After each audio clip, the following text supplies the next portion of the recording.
hindi ako mag-video, paslangin ko yung isa. Habulin ko yung tol. Ito po yung mga nabanta sa akin. Tatlo sila. Walang ilaw yung iba. Kailangan ko mag-ingat dito tol.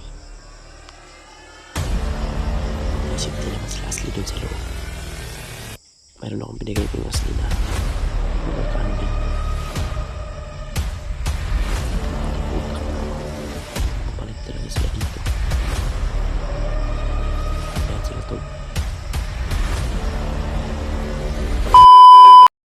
So what's up tol? Isang mapagpalang gabi po. So ngayon tol, nandito po tayo sa labas ng bahay. Nagbuyan lang ako tol, nagmonitor ako. Kasi kagabi, lumusod sila dito. Ang sabi nila sa akin, babalikan daw nila ako tol. Kaya, ayun tol, nag-alerto ako. Kasama ko ngayon yung baril ko tol. Nag-alerto ako dito para sa kaligtasan din ng pamilya ko. Kaya nga hindi kami makaalis tol. Alam kong hinaharangan nila kami. Alam kong haharangan nila ako tol. Kaya dito lang ako sa bahay. Binabantayan ko lang muna yung mag-ina ko dito. Kaya nakontak ko na yung mga kasamahan ko na bumalik sila dito. Yung mga bandido bumalik dito, kinuntak ko sila. Yun tol, napaka-critical din po ng kalagayan namin yan dito. Dahil pag hindi ko mapaslang yung commander na yun tol, balikan talaga ako nila. Pero sa ngayon, dito lang muna ako tol. Dito ako muna sa duyan. Nagbuyan muna ako dito para kung papasok man sila dito tayo sa labas at mapigilan natin sila. Yun tol, mayroon akong mga tinatanim dito na pangbakod. May mga protekta tayo dito sa bahay. Yung inano ko lang kasi nangingi-snipe sila ba. Baka may snipe nila yung asawa ko, yung anak ko. Dito ko ngayon, nagprotekta ako dito. Talagang hindi talaga sila papayag hanggat hindi nila ako makukuha tol. Hindi nila ako mapaslang. Hindi sila titigil hanggat hindi nila ako makuha. Yun, dasal lang tayo na yung mga taong may galit sa atin, sana yun yung kasing-kasing nila ba, yung puso nila na palambutin upang para sila ay magbagong buhay. Bahala ko sa commander na yan. Yun, kami sa Satan, sisyunan niya ako tol, na palakasin pa ako ng sobra para matapatan ko yung hayop na yan, commander na yan tol, para matapatan ko. Nasabi ko talaga sa Satan na pabalikin daw ako doon sa sinasabi niyang pabalikin ako doon sa langob, doon sa kuweba. Meron na siyang ibibigay sa akin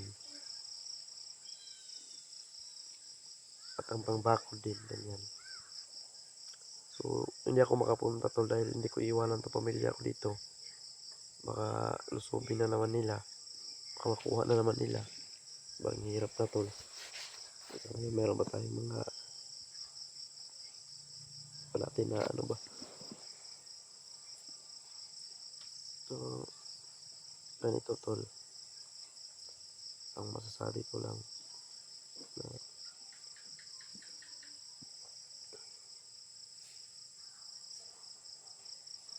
so ganun. Sana matapos na to, tapos atong kulo na ito. Yung commander na yan palambutin na, yun ang pinaka-importante na palambutin natin yung commander na yan tol. Dahil sa mga ngayon meron na naman silang banta sa akin, hindi pero kami tapos. Alam kong traitor na commander yun. Mahirapan ako nun tol kapag ako lang mag-isa. Dahil tatry rin talaga nila ako. Buti na lang pumunta sila Tatsuki, si Elaiji at saka si Vito. Nagpapasalamat din ako sa kanila. Dahil sa ganun pa man, naano ko rin. No? Na-appreciate ko rin yung tulong nila tol sa akin. Sobrang napakabait po ng Team Dakila.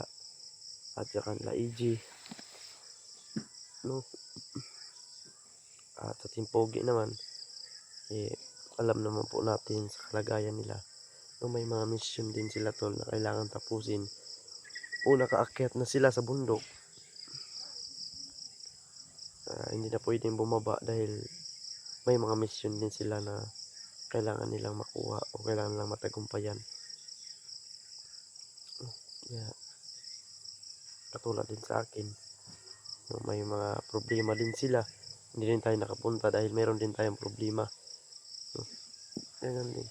Doon sa mga bakante lang, katulad nila Tatsuki, dahil bakante sila, yun sila ang nakapunta tol. Ang hirap nun kapag wala talagang bakanting hunters na makatulong. Patay, mahirapan ako dun.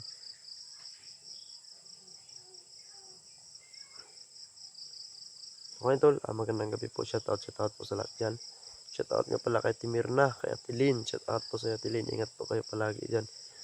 So okay tol, gusto kong ang tawag dito, mag-sideline ng trabaho. Kasi hindi ako makaalis tol dahil binabantayan ko po yung pamilya ko. Baka anuhin nila.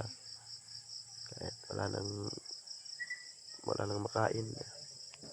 Kailang, wala nang gatas si Asyan. So, tol, na ko lang sila. Dahil pagkatapos ito, ilipat ko sila ng saan lang kami lilipat nito.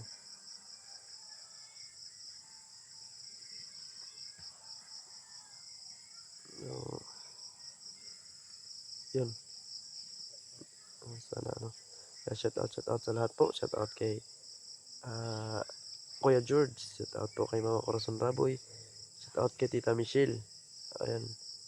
And shoutout nga pala kay Ate Rosalinda. At kay kay Reyna. Shoutout po. At kay Tita Emisita. At Ria. Shoutout po sa inyong lahat dyan. At kay Ate Bernice. Shoutout po. Kay Ate Jean Sumbarana. Yan, shoutout po. At ay Ate Bernice, shoutout po. Ate Maylin, ayan. Si Ate Lynn, kay Kuya Jeep Alvarado, shoutout. Ingat po kayo dyan palagi. At sa lahat po ng mga sumusuporta po sa atin tol. Shoutout po sa inyo lahat. Magandang gabi po o magandang umaga ba sa inyo mga OFW natin dyan. Shoutout sa inyo lahat. So, time check tol. Anong oras na ngayon? Mga nasa 9 PM na ngayon tol, pero pa rin tayo, nakadilat pa rin yung pa rin yung natin, mata natin, dahil mayroon tayong pinoprotektahan dahil sa mga banta nila o talagang lumusob na sila dito tol. Kagabi nagkaputukan pa kami, pero yun, umatras sila at may mga iniwang salita na tumanda daw ako, babalikan daw nila ako. Kaya ngayon tol, nandito ako ngayon. Critical po yung kalagayan namin dito. Hindi ako matutulog ngayon tol. 2 gabi na akong walang tulog dahil sa pagprotekta para wala nang maging problema pa. Ang talaga nito tol, yung commander nila. Yan talagang dapat nating sugpuin. Pagdasal niyo po ako tol na sana mapalambot natin ang puso ng commander na yan. At huwag na siyang gumawa pa ng iba pang kasamaan, no, na marami pa siyang taong malinlang o masaktan. Sana matauhan na din sila lahat. Anong oras na yun?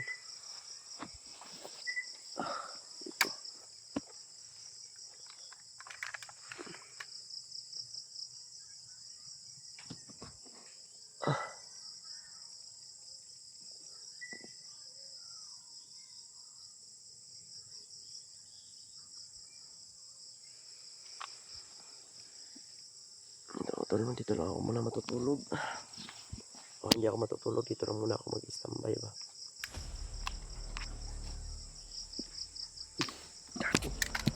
May tao tol.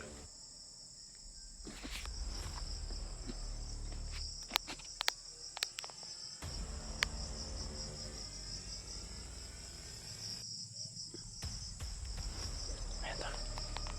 Ayan. Bumalik na naman sila dito.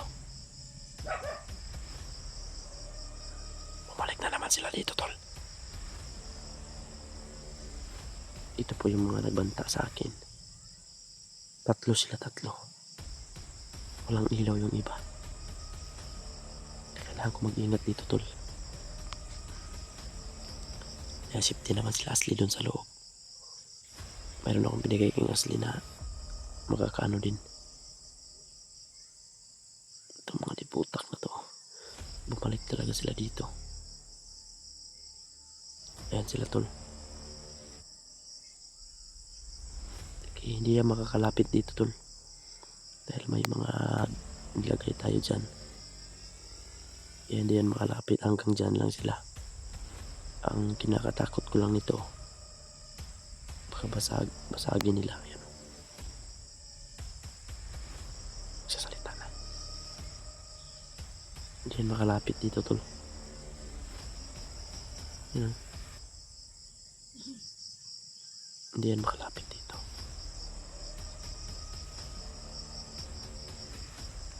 Ayan o. Ayan, umalis tol. Hindi yan makakaano dito. Hindi yan makalapit. Ayan o. Ayan o. Kaya ito, liningatan ko yung pamilya ko ngayon dito. Sana hindi mapasok nito mga hayop nito. Kinakatakot ko po nito tol. Baka basagin po nila yung mga ano natin. Ang problema dito kapag ang commander nila ang lalapit dito. Pagkakataon na siguro na sagupain natin. Wala nang atrasan. Patay kung patay.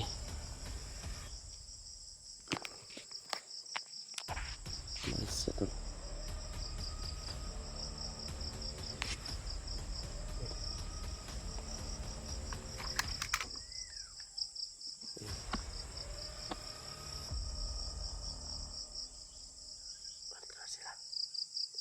Kailangan natin silang, hindi ako mag-video, paslangin ko yung isa, habulin ko yung doon kasi malata ako pag mag-video ako, makita nila yung flashlight.